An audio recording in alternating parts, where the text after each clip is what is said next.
जब आप देश के हाईवे, एक्सप्रेसवे या फिर शहरों में भी चलते होंगे तो कारों की लंबी लंबी कतारें देखते होंगे। आपके मन में सवाल आता होगा कि देश में सबसे ज़्यादा पेट्रोल का कंजप्शन यही गाड़ियां करती हैं।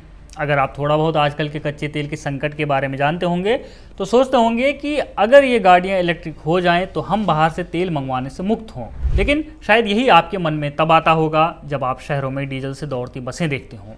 लेकिन शायद आप सही समस्या का गलत इलाज ढूंढ रहे हैं और आपके पॉइंट ऑफ व्यू ने आपको कन्विंस कर लिया है कि कारों को ही इलेक्ट्रिक बनाए जाने से पूरी समस्या का समाधान हो जाएगा। हालांकि ऐसा कतई नहीं होने वाला है, और इसलिए नहीं कि हम बिजली कम बनाते हैं या चार्जिंग इंफ्रा हमारे पास कम है या फिर इलेक्ट्रिक व्हीकल्स महंगे हैं, बल्कि इसका कारण एकदम अलग है। सिर्फ कार्स को ही इलेक्ट्रिक बनाने से हमारी कच्चे तेल की इंपोर्ट समस्या का हल क्यों नहीं होगा, ये तो मैं आपको थोड़ी देर में एक्सप्लेन करता हूँ। लेकिन उससे पहले एक रीसेंट खबर सुनिए। इकोनॉमिक टाइम्स की एक रिपोर्ट कहती है कि केंद्र सरकार लगभग 9,000 करोड़ रुपए की स्कीम की तैयारी कर रही है, जिससे देश में ट्रक्स और बसेस को इलेक्ट्रीफाई करने में यूज़ किया जाएगा। अब हम आते हैं अपने पहले प्रश्न पर वापस कि आखिर सिर्फ कार्स को ही इलेक्ट्रीफाई करने से समस्या क्यों नहीं हल होगी। इसके लिए पहले यह समझना होगा कि असल में देश में सबसे ज्यादा तेल की खपत आखिर करता कौन है। उत्तर प्रदेश में माननीय मुख्यमंत्री योगी आदित्यनाथ जी के नेतृत्व में मिशन अमृत सरोवर जल संरक्षण का राष्ट्रीय मॉडल बनकर उभरा है। वर्ष 2022 में शुरू हुए इस अभियान के तहत उत्तर प्रदेश देश में सबसे अधिक अमृत सरोवरों वाला राज्य बन चुका है। प्रदेश में अब तक 19,000 से अधिक सरोवर का निर्माण कार्य पूर्ण हो चुका है और 25,000 से अधिक स्थलों पर कार्य प्रगति पर है। उत्तर प्रदेश की बीजेपी सरकार गांवों को स्थायी जल सुरक्षा देने के लिए वैज्ञानिक ढंग से पुराने तालाबों और प्राकृतिक जलभराव क्षेत्रों का पुनरुद्धार कर रही है। न्यूनतम 1 एकड़ क्षेत्रफल वाले इन सरोवरों की जल धारण क्षमता लगभग 10,000 क्यूबिक मीटर रखी गई है। सुदृढ़ तटबंध, वर्षा जल संचयन संरचनाएं और उपयुक्त ढलान विकसित कर भूजल स्तर सुधारने का कार्य किया जा रहा है। मुख्यमंत्री योगी आदित्यनाथ जी के मार्गदर्शन में सरोवरों के चारों ओर नीम, पीपल, बरगद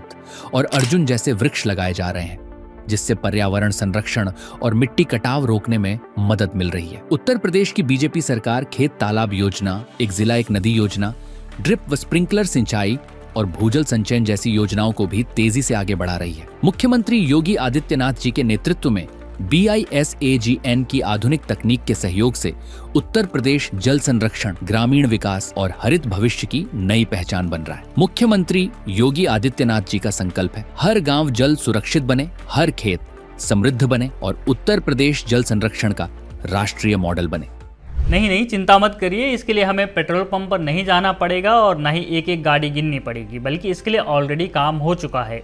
मिनिस्ट्री ऑफ पेट्रोलियम की petroleum planning and analysis cell credit research agency CRISIL ने साल 2020 और 2021 में 3,000 पेट्रोल पंप्स पर यही पता लगाने के लिए एक सर्वे किया था। इस सर्वे के काफ़ी शॉकिंग रिजल्ट सामने आए थे। तो पहले बात पेट्रोल की। सर्वे में पता चला कि सड़कों पर सबसे ज़्यादा विजिबल रहने वाली कार्स नहीं बल्कि बाइक्स और स्कूटर्स यानी 2 व्हीलर्स इस देश में पेट्रोल के सबसे बड़े कंज्यूमर हैं। इनफैक्ट देश में 59% पेट्रोल का कंजप्शन यही 2 व्हीलर्स करते हैं। जो कार्स आपको ट्रैफिक में सबसे ज़्यादा दिखती हैं, सड़कों, एक्सप्रेसवे और हाईवे पर सबसे ज़्यादा विजिबल होती हैं, उनका शेयर तो देश भर के पेट्रोल कंजप्शन में सिर्फ 39.91% है। इसमें भी प्राइवेट व्हीकल्स यानी टैक्सी गाड़ियों को हटा दें तो ये नंबर सिर्फ 36.62% रह जाता है।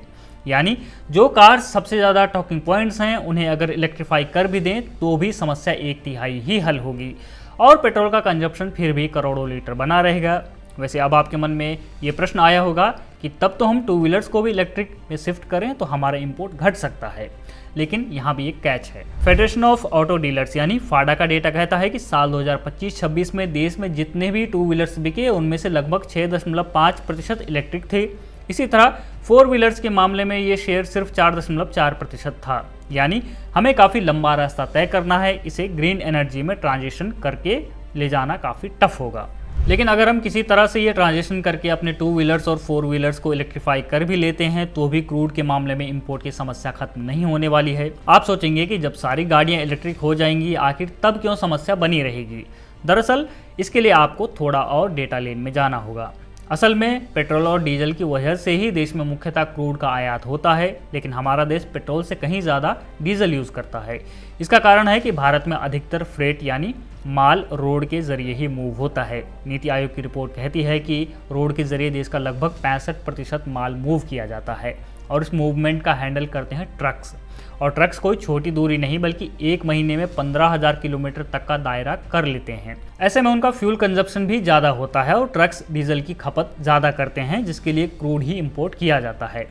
और हमारे देश में डीजल का यूज़ पेट्रोल के यूज़ से कहीं ज़्यादा है। इनफैक्ट साल 2024-25 में देश में 40 मिलियन मीट्रिक टन पेट्रोल का कंजप्शन हुआ था, तो वहीं डीजल का कंजप्शन इससे लगभग 2.5 गुना यानी 90 मिलियन मीट्रिक टन से ऊपर था। और यही बात हमें उस पॉइंट पर लाती है जो प्रश्न हमने पहले छोड़ा था।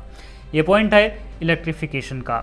मैंने आपको बताया कि सिर्फ कार्स और बाइक के ईवी में शिफ्ट करने से समस्या हल नहीं होगी, क्योंकि तब भी डीजल का कंजप्शन बना रहेगा। इनफैक्ट पीपीएसी की जिस रिपोर्ट का मैंने जिक्र किया वो बताती है कि डीजल के देश में सबसे बड़े कंज्यूमर ट्रक्स और पिकअप्स हैं, जो ऑल ओवर डीजल में से 64% डीजल कंज्यूम करते हैं। इनफैक्ट एक बार में एक ट्रक 111 लीटर डीजल फिल करता है, यानी डीजल का मेजॉरिटी शेयर ट्रक ही उपयोग कर रहे हैं। और अगर यही इलेक्ट्रीफाई नहीं होंगे तो भी हमें डीजल के लिए एटलीस्ट क्रूड पर निर्भर रहना पड़ेगा। यानी हमें कार्स, टू व्हीलर्स और कैब्स को इलेक्ट्रीफाई करने के साथ ही बड़ा पुश इस पर भी देना होगा कि बड़े ट्रक्स भी इलेक्ट्रिक हो जाएं। और हमारे पड़ोसी देश चीन में ये शुरू भी हो चुका है। रॉयटर्स की एक रिपोर्ट कहती है कि अब चीन में 1/4 नए बड़े ट्रक इलेक्ट्रिक हैं और ईरान क्राइसिस के बाद इसमें और भी उछाल आया है। ऐसे में अगर भारत को भी अपना फ्यूल बिल कम करना है, डीजल पेट्रोल की खपत कम करनी है, तो उसे टू व्हीलर और फोर व्हीलर प्राइवेट व्हीकल्स को इलेक्ट्रिक करने की तरफ पुश करने के साथ ही इस मामले में भी काम करना होगा। और शायद अब जल्द ही हमें इस दिशा में भी कुछ एक्शन देखने को मिले।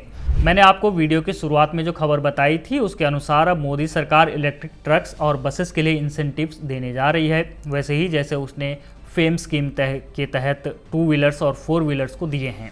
अगर हमारे देश में हैवी व्हीकल्स इलेक्ट्रिफिकेशन की तरफ जाते हैं तो निश्चित तौर पर तेल का इंपोर्ट भी कम होगा, हमारी डिपेंडेंस भी घटेगी और साथ ही हमारा इंपोर्ट बिल भी कम होगा। इसके साथ ही ट्रक्स प्रदूषण का भी मेजर सोर्स है, ये भी कम होगा। ऐसे ही इंटरेस्टिंग वीडियोस के लिए आप देखते रहिए ऑप इंडिया।